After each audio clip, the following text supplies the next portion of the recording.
2022년 국제 추수감사절 특별집회 전체 주제는 신성한 경륜을 위한 신성한 삼일성의 신성한 분배이고, 메시지 6번 제목은 주님께 열려있는 그릇이 되고 신성한 삼일성의 신성한 분배 안에서 평범한 일상을 삶입니다. 로마숫자 1번은 열린 그릇에 관한 내용이고, 로마숫자 2번과 3번은 열린 그릇들의 평범한 일상에 관하여 다루고 있습니다. 로마숫자 1번입니다. 하나님께서 그분의 목적을 이루시는 절차의 첫째 단계는 생명이신 그분 자신을 담는 그릇으로 사람을 창조하신 것이었다입니다. 하나님께서 우리를 선택하신 목적은 삼일 하나님으로 채워진 존귀한 그릇이 되게 하시려는 것입니다. 하나님의 선택은 존귀한 그릇입니다. 로마서 9장 23절에서는 영광에 이르도록 예비된 그릇이라고 말하고, 고린도후서 4장 7절에서는 보배를 담은 질그릇이라고 말합니다. 그릇의 존귀함은 그릇 자체에 달려있는 것이 아니라 내용이 무엇인지에 따라 결정되는 것입니다. 디모데후서 2장 20절에서 귀한 그릇을 상징하는 두 그릇이 있는데, 하나는 신성한 본성을 상징하는 금 그릇이고, 또 하나는 그리스도의 구속을 나타내는 은으로 상징된 은 그릇입니다. 은은 그리스도의 구속을 상징하는 광물질이죠. 그리스도의 구속으로 인하여 우리는 신성한 본성에 속한 삼일 하나님을 담을 수 있는 그릇이 되었고, 귀한 그릇으로 분별되어 주인에게 쓸모있는 그릇이 됩니다. 그러나 그릇 안에 나무와 흙으로 상징된 천하고 타락한 사람의 본성에 속한 것들만 내용으로 담고 있다면 천한 그릇들이고 다만 질그릇에 지나지 않은 것입니다. 존귀한 그릇들이 될 수 있는 것은 그릇인 우리의 노력에 달린 것이 아니라 주님의 긍휼에 따른 것입니다. 그렇다고 주님의 긍휼에 달려있다고 해서 이 그릇들이 생명이 없는, 즉 생각이나 감정이나 의지가 없는 그릇들이 아닙니다. 우리는 살아있는 그릇으로 창조가 되었습니다. 열린 그릇이 되기 위한 선택할 수 있는 자유의지가 있죠. 하나님의 긍휼과 우리의 의지의 동역은 우리로 열린 그릇이 될 수 있도록 선택할 수 있는 인도를 줍니다. 존귀한 그릇, 영광에 이르는 예비된 그릇, 보배를 담는 그릇으로서 하나님의 선한 일에 예비될 수 있도록 선택하시고 끊임없이 분배하시는 하나님께 감사와 찬양을 드립니다. 바울 사도의 연례 서신을 요약하면 두 단어 열린 그릇으로 표현할 수 있습니다. 하나님의 원하심은 그릇들인 믿는 이들이 그분을 사랑하고 그들 자신을 그분께 계속 열어두는 것임을 보여줍니다. 열린 그릇이 되는 비결을 고린도후서 3장 16절에서 말하고 있습니다. 언제든지 마음을 주님께 돌이키기만 하면 우리의 너울, 즉 우리의 관념이 벗어집니다. 생각을 영으로 돌이키는 것이 관건임을 보여주고 있습니다. 우리의 존재의 깊은 부분이 주님께 열려있지 않는다면 주님께서 그분 자신을 우리 안에 분배하시어 우리의 마음에 그분의 거처를 정하실 수가 없습니다. 그리스도께서 우리 마음에 거처를 정하실 때 그분은 우리의 내적 존재 전체를 통제하시고 그분 자신을 우리 속 각 부분에 공급하시고 우리를 강하게 하십니다. 열린 그릇이 하는 것은 신성한 삼일성의 신성한 분배로 채워지도록 자신을 계속 열어두는 것입니다. 사도 바울은 열린 그릇의 본이었습니다. 사도행전 9장에서 하늘에서 빛이 임했고 그가 회심했을 때 그에게 임한 위대한 계시 세 단어는 나 예수 그릇입니다. 4절에서 주님은 왜 나를 박해하느냐고 질문하셨죠. 그리고 5절에서 주님 누구십니까? 라는 바울의 질문에 주님은 네가 박해하는 예수다 라고 하십니다. 그리고 15절에서 주님은 아나니아에게 바울을 지칭해서 그는 나에게 선택된 그릇이다 라고 말씀하십니다. 그는 순교할 때까지 9장 4절에 나가 상징하는 그리스도의 몸을 위하여, 또 5절이 상징하는 몸의 머리이신 예수의 이름과 간증을 위하여, 그리고 15절이 말하는 열린 그릇으로서 끊임없이 주님으로부터 분배를 받았고, 또 열린 그릇으로서 다른 이들에게 신성한 분배를 전달하는 그러한 사역을 수행한 우리의 본이었습니다. 참된 그리스도인의 생활은 주님을 사랑하며 자신을 주님께 계속 열어두고 자신의 행함을 멈추는 생활입니다. 계속 열어두기 위해서는 반드시 주님을 사랑해야 합니다. 주님께서 우리 안에 오셔서 모든 것을 하실 수 있도록 해야 합니다. 그릇은 다만 주님을 담으며 주님께서 주시고 행하시는 것들을 누리는 존재들입니다. 하나님은 태초에 그분을 위하여 무엇을 하도록 요구하시려는 의도가 전혀 없었습니다. 하나님의 의도는 그분을 담는 그릇으로 창조하시어 다만 사람이 그분을 표현하게 하시는 것이었습니다. 창세기 1장과 2장에서 창조에 사용된 히브리어 동사는 4개인데 바라, 아사, 야찰, 바나입니다. 바라는 무에서 유를, 즉 없는 것에서 있는 것으로의 창조로서 말 그대로 창조하는 것, 영어로는 create입니다. 1장 1절의 원창조에 해당하죠. 아사는 존재하고 있는 재료로 무언가를 만드는 것입니다. 영어로는 make가 사용됩니다. 1장 3절 이후에 재창조, 회복의 창조에 주로 사용하는 단어입니다. 그리고 야찰은 진흙 한 덩어리로 무언가를 담는 그릇의 형태를 만드는 것을 의미하고 영어로는 form을 사용하고 있습니다. 사람을 창조하신 것에 사용을 하고 있죠. 마지막으로 바나는 영어로 빌드에 해당하는 아담의 갈비뼈로 여자를 건축했다는 말에 사용됩니다. 특별히 야찰이라는 단어를 주목해야 하는데 창세기 2장 7절에서 여호와 하나님께서 땅의 흙으로 사람을 지으시고 그 코에 생명의 숨을 불어 넣으시자 사람이 산혼이 되었다라고 말합니다. 여기에서 지으시고가 바로 야찰이라는 단어입니다. 도공이 흙으로 그릇의 형태를 지어서 만들었다는 의미가 내포되어 있죠. 담을 수 있는 그릇으로 만들어지자마자 여호와 하나님께서 생명의 숨 네샤마를 불어넣어 영인 루아흐가 생겨나고 산혼 즉 네피쉬가 된 것입니다. 루아흐는 히브리어로 영을 말하고요, 네피쉬는 혼을 말합니다.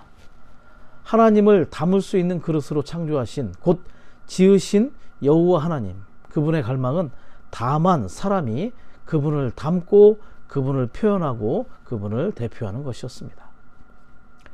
이를 위하여 다만 열려있는 그릇을 원하고 계시죠. 그릇이 열려 있다면 하나님께서 그분의 목적을 이루실 수 있지만 그릇이 닫혀 있다면 하나님의 목적은 좌절됩니다. 사람의 타락의 본질은 원수로부터 오는데 원수는 사람에게 무언가가 되어야 한다고 유혹을 합니다. 사람이 무언가가 되기 위해서는 무언가를 알고 무언가를 하는 것이 필요합니다. 사람이 타락하자마자 알려고 하고 행하려고 하는 악한 본성이 사람 안으로 들어오게 되었습니다. 의존해야 하는 생명이 독립적인 생명이 되고 만 것입니다. 대부분의 종교적인 활동과 신학교의 교육도 이와 부합된다고 할 수 있겠죠. 알고 행하는 활동적인 것을 강조하고 가르치는 것입니다. 그러므로 열린 그릇으로 주님을 향해서 항상 열려 있을 수도 있는 것은 하나님의 긍휼에 달려 있다고 말하는 것입니다. 주님께서 우리를 긍휼히 여기시기를 기도합니다. 우리는 단순하게 주님을 사랑하고 자신을 주님께 계속 열어두면서 그분께서 원하시는 모든 것을 하실 수 있도록 모든 기회를 그분께 드려야 합니다. 이것이 합당하고 참된 그리스도인의 생활입니다. 주님을 최고도로 사랑해야 하지만 그분을 위해 스스로 무언가를 하려고 하지 말아야 합니다. 이것은 그리 쉬운 일이 아니죠. 몸에 배어있는 종교적인 것이 우리에게 있습니다. 우리의 문제는 너무 활동적이라는 데 있죠. 우리가 능동, 수동적이어야 한다고 양식에서 교통하고 있습니다. 예를 들어 주님을 최고도로 사랑하는 것은 능동적인 것입니다. 그러나 아무것도 하지 않는 것은 수동적인 것입니다. 우리는 구원을 받고 강하게 되고 거룩하게 될 필요가 있습니다. 이것을 위하여 우리는 주님을 사랑하지만 다른 방면으로 아무것도 하지 않을 필요가 있습니다. 우리는 우리 안에 내주하시는 주님께서 모든 것을 하시도록 허락해 드릴 필요가 있습니다. 주님께서는 우리가 그분을 사랑하고 우리 자신을 그분께 열어두기를 원하고 계십니다. 무언가를 하려고 하지 말고 그분께서 오시게 해야 합니다. 우리는 항상 무언가를 하기를 좋아하고 우리 자신을 닫아두어서 주님께서 우리 안으로 들어오실 길이 없게 합니다. 단순히 주님을 사랑하고 자신을 주님께 계속 열어두면서 그분께서 원하시는 모든 것을 하실 수 있도록 모든 기회를 그분께 드려야 합니다. 우리는 누리는 사람, 곧 그분을 누리며 그분의 행하심을 누리는 사람이 되어야 하는 것입니다. 그럴 때 우리는 주님을 향하여 넘치는 감사가 나올 것입니다. 생명으로 충만한 그릇인 우리는 주님을 사랑하기 위해 우리의 감정을 훈련할 필요가 있습니다. 온 마음으로 주님을 사랑할 수 있도록 우리의 자유의지를 사용하여 주님을 사랑하고 우리 자신을 열어두어야 합니다. 나쁜 성질, 죄들, 약점들은 다만 잊어버리고 모든 행함을 잊어버리기 원합니다. 모든 문제의 유일한 해결책은 우리가 내적으로 주님으로 충만하게 되는 것입니다. 그분을 우리의 온 존재로 사랑하는 자들이 되기 원합니다. 열린 그릇이 하는 것은 하나님으로 채워지도록 자신을 계속 열어두는 것입니다. 과정을 거치신 3일 하나님, 모든 것을 포함하신 영, 복합되신 영은 우리 안으로 들어오시기 위해 우리가 열어드리기를 기다리고 계십니다. 그분께서 얼마나 많이 우리 안으로 들어오시는지는 우리가 얼마나 많이 그분께 열어드리는지에 달려 있습니다. 양식 2일자에 이런 말이 있습니다. 여러분은 철저하고 세세하게 헌신한 후에도 여전히 주님께 열려있지 않다는 것을 깨달은 적이 있는가? 이것은 우리에게 주님께 열린 그릇이 되는 것보다 더 중요한 것이 없다는 것을 강조하고 있는 것입니다. 많은 봉사와 수고, 헌신이 있을지라도 주님께 닫혀 있다면 아무런 소용이 없는 것입니다. 개요에서 우리 자신을 완전하고 철저히 주님께 열려있기를 선택하는 기도에 관하여 언급하고 있습니다. 합당하고 깊고 참된 기도를 통해 우리의 행함이 멈춰지고 우리의 활동과 우리의 부담이 죽임을 당하게 됩니다. 그럴 때 우리는 정결하게 비워지고 열려있는 그릇이 될 것입니다. 주님께서 우리를 가득 채울 수 있는 완전한 자유로운 길을 가지실 수 있도록 완전히 잠잠한 살아있는 열린 그릇들이 될 것이고 주님은 우리를 그분 자신으로 채울 수 있는 길을 얻으실 것입니다. 주님이 우리를 채우실 때 그분은 우리를 위해 모든 것을 하실 수 있습니다. 그러신 우리가 주님으로 채워지지 않는다면 우리의 존재는 주님과 교회에 어려움이 됩니다. 교회 안에서 우리가 어려움이 되지 않으려면 항차 어려움이 되었다 할지라도 해결하는 유일한 방법은 주님으로 채워지는 것입니다. 그분으로 채워지는 것은 그분을 사랑하고 그분께 계속 열어드리는 데 있습니다. 합당하고 참된 그리스도인의 기도는 주님을 사랑하게 하고 자신을 주님께 열게 합니다. 주님으로 채워지는 수단은 말씀과 그 영인데 말씀과 그 영에 의해 하나님 자신은 우리의 몫이 되십니다. 순간순간 그리스도를 살기 위해 끊임없이 말씀과 영을 접촉해야 합니다. 마치 건물 안에 전기가 설치되어 있을지라도 전기가 전자제품에 연결되어야 전류가 흐르는 것과 같습니다. 그리스도를 살고자 한다면 이 전류에 연결되어야 합니다. 어떤 절연체도 가져서는 안 됩니다.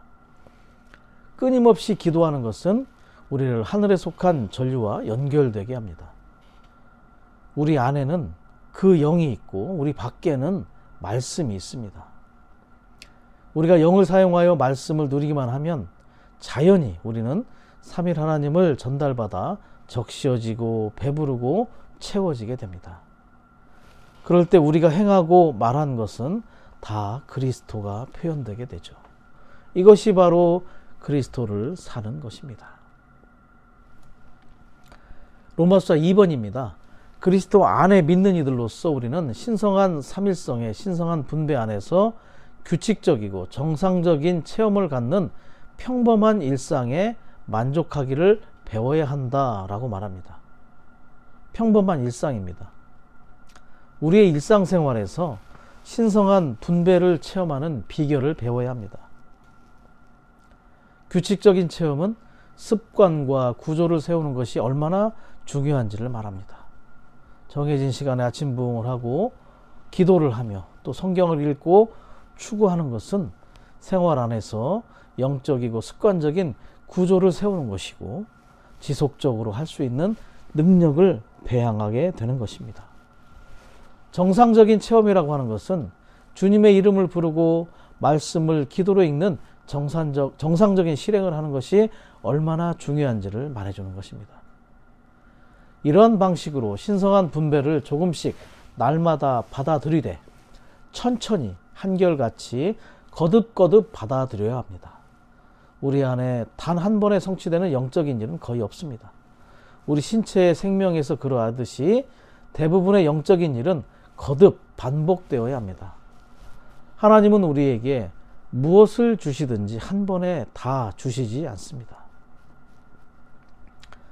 만약 그렇게 하신다면 우리는 그것을 감당할 수 없겠죠. 신성한 공급은 조금씩 주어지게 됩니다. 과정을 거치시고 완결되신 삼위일 하나님은 극적인 방식이 아니라 평범한 방식으로 우리 안에 계십니다. 우리도 평범하고 한결같고 정상적인 그리스도인의 생활을 해야 합니다. 심지어 우리의 생활과 활동은 덜 특별할수록 좋고 더 정상적일수록 더더욱 좋은 것입니다. 주 예수님께서도 이 땅에 사시는 동안 30년 동안 목수이셨죠. 그분은 모든 일을 하시면서 하나님의 분배 아래 있으셨습니다. 그분께는 4명의 육신의 형제와 자매가 있었고 그분이 또한 장남이셨습니다. 아주 가난한 동네에 살았고 당시에 목수라는 직업은 그 지방에서 비천하고 멸시받는 직업이었습니다. 그러나 그분은 그러한 척박하고 메마른 땅에 소망을 두지 않으시고 평범한 일상의 생활 안에서도 하늘의 하나님으로부터 오는 신성한 분배를 공급받으며 자라나셨습니다. 가난하고 척박했지만 지극히 평범한 일상에서 늘 아버지께, 하늘의 아버지께 열린 그릇으로서 하늘에 속한 버터와 꿀을 드시며 자라시고 결국에 30세에 사역을 시작하신 것입니다. 그러한 분이 과정을 거치셔서 오늘 우리 안에 계십니다. 3일 하나님께서는 우리의 생명으로 우리 안에 계시며 평범한 일상 가운데 조용히 부드럽게 운행하시며 일하고 계십니다. 육신의 생명도 사실 평범한 일상 안에서 조용하고 차분한 어떤 운행이 일어나는 걸 알 수 있습니다. 우리가 음식을 섭취한 후에 우리 안에서는 소화작용과 동화작용이 일어나서 소화된 음식의 요소들이 우리의 피의 일부가 되고 몸의 세포와 조직으로 조성되고 있는 것입니다. 하나님의 영께서 우리 안에서 일하실 때도 유사한 방식으로 운행하고 계십니다. 그분은 항상 우리가 그분께 돌이켜 공급을 받아들이기를 우리 안에서 기다리고 계십니다. 공급된 말씀이 우리 안에서 소화되고 동화되어 우리의 자양분이 되게 하십니다. 하나님께서 신성한 분배를 통해 우리에게 주시는 생명에 속한 모든 것은 조용하고 차분한 방식이기 때문에 믿는 이들로서 우리의 생활 또한 조용하고 차분해야 합니다. 매일 우리는 이러한 방식으로 살면서 단순하게 신성한 분배를 받아들이는 평범한 생활을 해야 합니다. 우리의 문제는 우리가 너무 활동적이라는 데 있습니다. 그릇은 뚜껑을 열어야 무언가를 담을 수 있습니다. 이것은 등잔대가 입구를 열어야 기름으로 채워져서 빛을 낼 수 있는 것과 같습니다. 입구가 닫히면 결코 기름을 채울 수 없는 것이지요. 등잔대는 계속 기름으로 채워져야 계속 빛을 발할 수 있습니다. 마태복음 25장에서 현명한 처녀들이 여분의 기름을 준비한 이유입니다. 그릇에 기름을 담는 것은 빛을 내고 타기 위한 것입니다. 주님께서 보시기에 이 처녀들은 분주하고 활동적인 사람이 아니라 기름을 받기 위해 조용히 주님의 임재 안에서 자신을 여는 사람들입니다. 그럴 때 그들 안에 채워진 기름을 통하여 그들 안에서부터 빛을 낼 수 있을 것입니다. 우리의 운명은 신성한 삼일성의 신성한 분배 안에서 평범한 생활을 하는 것입니다. 그것은 우리 아버지께서 우리가 그분의 지속적인 분배 아래서 평범한 방식으로 살도록 정해 놓으셨기 때문입니다. 믿는 이들로서 우리는 신성한 삼일성의 신성한 분배를 믿음으로 체험합니다. 하나님은 우리가 그분을 의지하고 그분을 생명으로 취하여 그분께서 그분 자신을 우리 안으로 분배하시도록 허락해 드림으로써 모든 일을 우리 안에서 하기를 원하십니다. 우리의 생명은 삼일 하나님을 공급받고 그분을 의존하는 생명입니다. 그분으로부터 결코 독립적인 생명이 되어서는 안 되는 것이죠. 우리는 영적으로 정상적이 될 필요가 있습니다. 우리의 영성은 극적인 것이 전혀 없이 규칙적이고 정상적이 될 것입니다.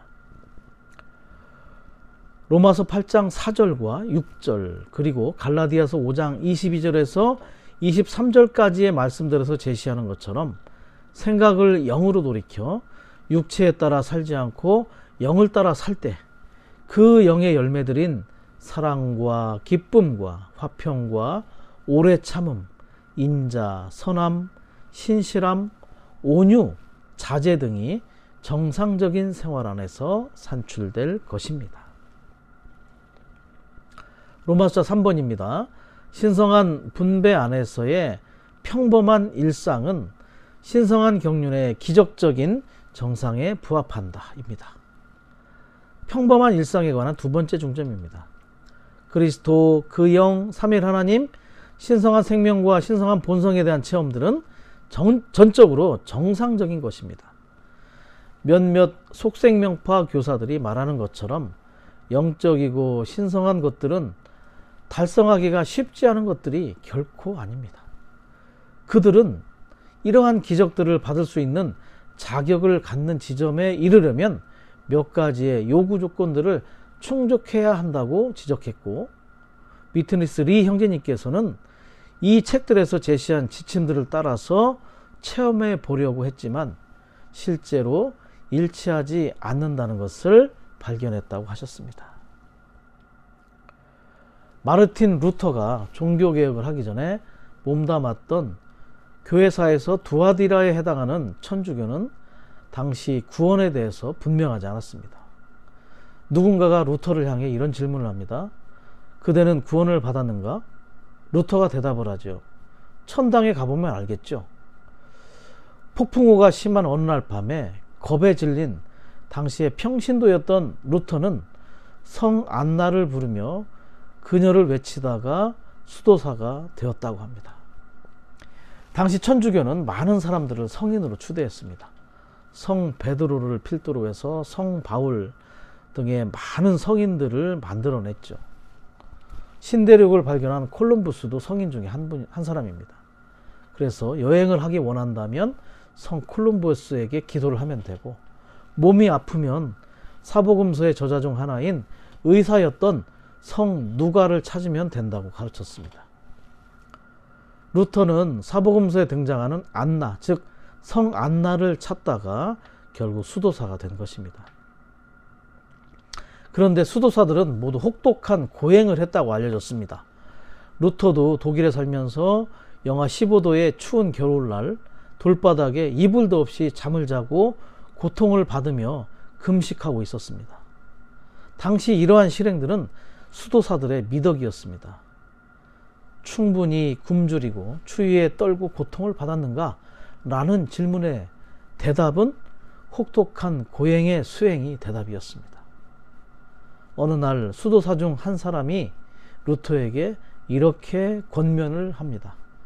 어떠한 상황에서도 다만 하나님을 사랑하십시오. 루터는 이렇게 대답을 하죠. 우리가 매일 고통받기를 원하시는 하나님을 어떻게 사랑할 수 있겠습니까? 나는 하나님을 증오합니다. 루터는 마음에 있는 솔직한 말을 하게 된 것입니다. 어느 날 루터는 계단을 무릎으로 올라가는 고행을 하다가 전에 읽었던 성경 구절 하나가 생각이 납니다. 바로 로마서 1장 17절인데요. 의인은 믿음으로 생명을 얻고 살 것이다 입니다. 그때 루터는 하나님을 향하여 닫혀있던 그릇이 열리게 되었고 구원을 받게 됩니다. 이후 로마 천주교를 향한 95개의 반박문을 작성하고 대항하게 되는 거죠. 이것이 종교개혁이고 1517년에 사대의 시작이 된 것입니다. 그는 당시에 열린 그릇으로서 시대의 사역자였던 걸 볼 수 있습니다. 하나님께서 우리 믿는 이들의 누림과 체험을 위해 마련해 주신 영적이고 신성한 모든 것들은 특별한 자격의 갖춤과 요구 조건들, 심지어 고행에 따른 결과가 아닌 아주 지극히 전적으로 정상적인 것입니다. 이러한 정상적인 것이 바로 기적적인 것임을 우리는 발견할 필요가 있죠. 따라서 위트니스 리 형제님은 정상과 기적이라는 단어를 취해서 기적적인 정상이라는 표현을 만들어내셨습니다. 우리의 모든 영적인 체험과 활동들은 기적적이면서도 정상적인 체험을 가져야 합니다. 특별한 일이 일어나는 것을 보려고 하지 말아야 하죠. 정상적인 것일수록 더욱 합당하고 참된 것입니다. 영적인 일들은 정상적일수록 더욱 풍성합니다. 하나님께서 사람 안으로 들어오셔서 사람의 생명이 되시는 영적인 일은 매우 정상적인 일입니다. 구원받는 것은 매우 정상적인 일이죠. 주님을 부르는 것 얼마나 평범하고도 지극히 정상적인 일입니까? 그런데 이러한 일을 통해 삼위 하나님을 얻을 수 있습니다. 이렇게 우리 안에 믿음이 생기는 것이죠. 이것은 모든 기적 중에 가장 큰 기적이라고 할 수 있습니다. 그분을 얻기 위해서 옷을 차려입거나 자신을 할 수 있는 만큼 단정하게 하거나 격식을 차려서 기도하려고 무릎을 꿇고 경건해지려고 할 필요가 없습니다. 우리가 주님께 시중을 들어서 그분을 얻을 수 있는 것이 아닙니다. 다만 오직 해야 할 것은 오 주 예수님이라고 부르는 것입니다. 과정을 거치신 삼일 하나님을 나의 누림으로 얻는 것이죠. 오 주 예수님 다만 부르는 것입니다. 그 영이신 주님은 이제 우리의 입에 또 우리의 마음에 계십니다. 말씀이신 주님 또한 이미 우리의 손에 우리 안에 계십니다. 말씀을 받아들이고 이 영을 접촉하기만 하면 주님은 우리의 공급이 되실 수 있는 것입니다. 날마다 구원을 받게 될 것이고 성령으로 충만하게 될 수 있습니다. 이것이 우리의 매일의 체험이 되어야 합니다. D.L. 무디는 우주 가운데 가장 위대한 기적은 사람이 거듭날 수 있다는 것이다 라고 말했습니다. 거듭남은 가장 큰 기적이지만 정상적인 방식으로 일어나는 것이죠. 이처럼 거듭남은 정상적이지만 기적적인 것, 곧 우리 안에서 우리 그리스도인의 생활에서 일어날 수 있는 기적적인 생활입니다. 앞서 말씀드린 주님의 이름을 부르는 것은 정상적인 것이지만 우리가 주님의 이름을 부를 때 과정을 거치시고 완결되신 삼위일 하나님의 총체를 받는 것은 아주 기적적인 것입니다. 기적적인 정상은 사람의 이해를 초월한 아주 역설적인 문장 구조이죠. 이것은 단순하지만 사람의 상상을 초월하는 위대한 일이 일어나는 것입니다. 우리는 영적인 생명 안에서 날마다 우주 안에 있는 가장 위대한 체험을 할 수 있습니다. 이것은 기적적이지만 그러나 지극히 정상적인 것입니다. 이것이 놀라운 기적적인 정상적인 것이죠. 하나님께서 우리의 체험과 누림을 위해 마련해 주신 영적이고 신성한 모든 것은 정상적인 것입니다. 그럼에도 불구하고 이 정상적인 것들은 우리에게 특별한 기적적인 것입니다. 이러한 기적적인 정상적 체험을 통해서 우리의 그릇 전체가 과정을 거쳐 완결되신 삼위일 하나님의 분배로 채워지고 짜여져야 하는 것입니다. 그럴 때 주님께서 이 땅 위에서 건축된 몸을 가지실 것이고 새 사람과 또 신부가 우리를 통해 준비가 될 것입니다.